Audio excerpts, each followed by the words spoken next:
Ես ամենաշատ մնացական Մարտիրոսյանի հետ կոնֆլիկտներ ունեցած կամ իր անունը բացասական իմաստով հնչեցրած մարդկանցից մեկն եմ, բայց հաշվի առնելով մնացական Մարտիրոսյանի երկար տարիների փորձը ու ես այնտեղ գրել էի դատավորի նյութը, այդ զգացումը, որ ինքը ունի իրավիճակին գնահատական տալու համար, ես անկեղծորեն ենթադրում էի, որ իր ողջ ամտությունը կհաղթի եւ պարոն Մարտիրոսյանը կկարողանա կայացնել իսկապես adekvat որոշում, համաչափ, այս իրավիճակին համաչափ որոշում, որովհետեւ չի կարելի Դավիթի հետ տեղի ունեցածը դիտարկել փոքր այդ դրվագի շրջանակներում, դա դրանով չի սկսվել եւ դրանով չի ավարտվելու, որովհետեւ Դավիթի արձագանքի հիմքում դրված է եղել համարյա մի տարուց ավել հայ առաքելական եկեղեցու դեմ ուղղված գործողությունները, ակնհայտ անհարգալից, որի հիմքում միայն որոշ կրոնական, այսպես սպասավորների կամ բարձրաստիճան հոգևորականների նկատմամբ անհարգալից վերաբերմունք չի դրսևորվել, անհարգալից դրսևորվել է վերաբերմունք նաև հայ առաքելական եկեղեցու հետևորդների նկատմամբ, յուրաքանչյուր մարդ, ով իր հոգու համարում է իրան հայ առաքելական եկեղեցուից, իսկ այդպիսիք ճնշող մեծամասնություն են Հայաստանի Հանրապետությունում ապրողների, իրեն պիտի վիրավորված զգար այն բառապաշարից, այն բառամթերքից, այն վարքագծից, որը դրսևորում է Նիկոլ Փաշինյանը, այն ասպատակումներից, որ ինքը ամեն օրվա ռեժիմով իրականացրել է։ Եվ սա այն ձյունի գունդներ, ձնագունդը կարելի ասել, ատելության հեծփիչ կոչվածի, ատելության քարոզի, որի սկիզբը դրել է Նիկոլ Փաշինյանը եւ հազար անգամ բոլոր եթերներում եւ ես եւ իմ այն քիչ թվով գործընկերները, ովքեր իսկապես հավատարիմ են մնացել իրավապաշտպանի կարգավիճակին, ասել ենք հազար անգամ, որ այս ատելությունը մի օր ձեզ վերադառնալու է բումերանգի նման, ու սա այնքան կանխատեսելի էր, ավելին ասեմ, հասարակության ներվը այնքան լարված է, որ ցանկացած մարդ, ցանկացած պահի երբ հայտնվի, անսպասելի հայտնվի Նիկոլ Փաշինյանի կողքին, կարող է այդպիսի վիրավորանքից, այն նվաստացումից, որը մենք ամեն օրվա ռեժիմով որպես մարդ, որպես անհատ, որպես հայ առաքելական եկեղեցու հետևորդ, որտեղ Հայաստանում քաղաքացի, որպես ծնող, ամեն օրվա ռեժիմով անցնում ենք, ես վստահ չեմ, որ Նիկոլ Փաշինյանը այսպես հաշտ ու համերաշխ կարող է բոլոր տեղերում հայտնվել եւ անվտանգ հեռանալ։ Ինչու է սա նաեւ կարեւոր, ինչու է ես ակնկալում, որ պարոն Մարտիրոսյանը, մնացական Մարտիրոսյանը կարող է adekvat որոշում կայացնի, որովհետեւ գիտեք, մի բան է, երբ որ նախապես զգուշացնում են, որ այսինչ վայրում, այսինչ օրը լինելու է, օրինակ այսինչ պաշտոնյան, եւ մարդիկ իմանալով, որ այս մարդը լինելու է այդտեղ, գալիս են գուցե ինչ որ իրենց բողոքը հայտնելու, իրենց անհամաձայնությունը հայտնելու, բայց Նիկոլ Փաշինյանը հայտնվել է այնտեղ պատահական։ Երկու վերսիա կարելի է դիտարկել։ Առաջի վերսիան, որ անվտանգության համակարգի կամ անվտանգությունը ապահովող անձինք բացարձակ տոտալ անպատասխանատու եւ անձեռնահաս են, այսինքն չեն հասկացել թիվ 1-ին ուր են տանում, ինչ միջավայր են տանում, այսինքն չեն ստուգել, անվտանգություն չեն ապահովել։ Երկրորդը դա դիտավորյալ եւ գիտակցված դիվերսիոն բնույթի գործողություններ ա եղել, անպայման, ես սա վերջի օրերին նշում եմ անընդհատ, հայերի համար սակրալ վայրերում, ասելա թե եկեղեցի, ասելա թե Մայրաթոր Սուրբ Էջմիածնի տարածքը, ասելա թե Ծիծեռնակաբերդը, անպայման սակրալ վայրերում այս մարդիկ արյուն են ուզում։ Ու իրան գնում են այնպիսի վարքագիծի դրսևորելու, որ բացատրություն չունի, էլի adekvatության մեջ չի տեղավորվում։ Նույն տրամաբանությամբ Աննա Հակոբյանի իր դստեր հետ հայտնվելը Ծիծեռնակաբերդում նույն ժամին, որ եղել են այնտեղ ծռերը, որոնք նախապես հայտարարել էին, որ իրենք այնտեղ լինելու են, կոնկրետ ժամերով եւ իրենց ճանապարհը, որով պիտի անցնեին, նշել էին, այնտեղ գնալը բացարձակ պատահականություն չի լինի։ Այս մարդիկ անպայման ուզում են, որ զոհի դերում հանդես գան եւ անպայման ուզում են, որ հայի արյունը լինի հայերի համար սակրալ վայրերում։ Սա պատահականություն ուղղակի չի կարող լինել։ Կամ տոտալ անձեռնասություն անվտանգության ծառայության, ես չեմ հավատում այդ վերսիային, բայց որպես տարբերակ քննարկենք, կամ իրենք դա դիտավորությամբ են անում։ Իսկ ինչու են դա անում, դա էլ է շատ հետաքրքիր հարց։ Իսկ միգուցե ուզում են նորմա դարձնեն վիճակը, որտեղ հայի արյունը պիտի թափվի, իսկ միգուցե նորմալ են ուզում համարեն, որ հայերի համար սակրալ վայրերում պիտի հայերի բախում լինի, որ հետո ասեն, ինչի եք դժգոհում օրինակ, ինչ որ այլազգիների հետ հայերի բախումներից, հայերի արյուն թափվելուց, դուք չեք, որ հայերով իրար միս էիք ուտում։ Սա արդարացնելու համար իհարկե կարող է գնալ եւ շատ կարեւոր մի հարց է, Նիկոլ Փաշինյանն ու իր թիմակիցները ատում են, բառացիորեն ատում են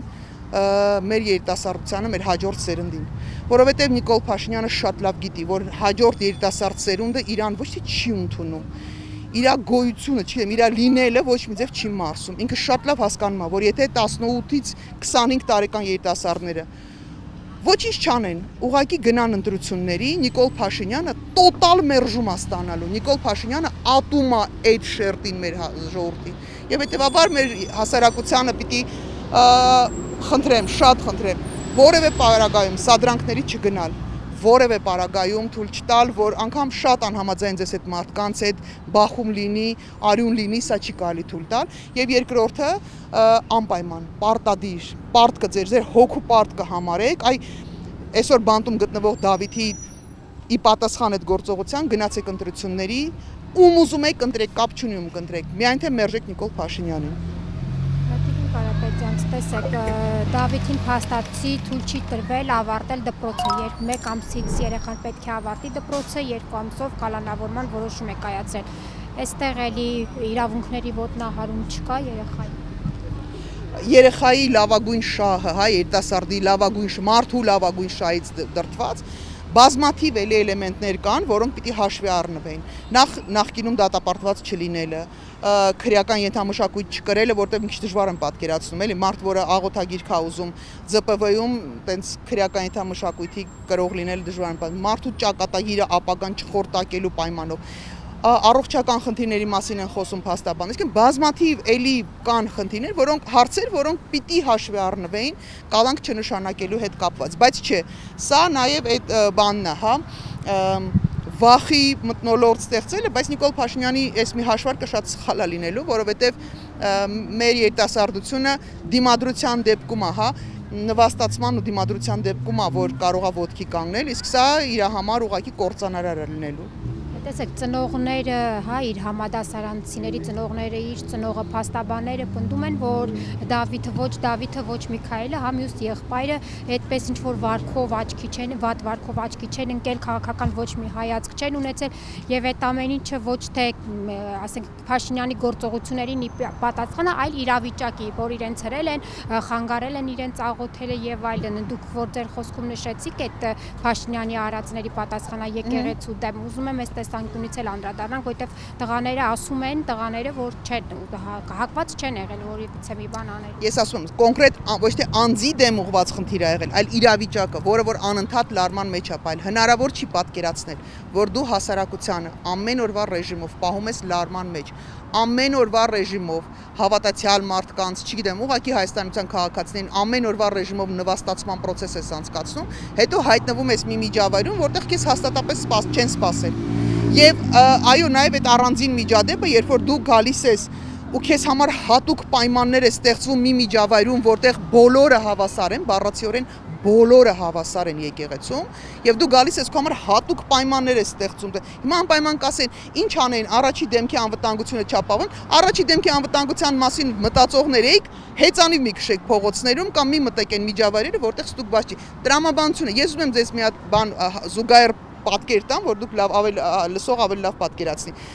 Բոլոր այն վայրերում, որտեղ միջոցառումների ժամանակ, որտեղ պիտի մասնակցի Նիկոլ Փաշինյանը, բոլորին մնում ամենակ շոյորը հանեն, նորից հագցնեն ստուգեն։ Այն սարքերը զնգացող մետալիսկատիներն են դնում,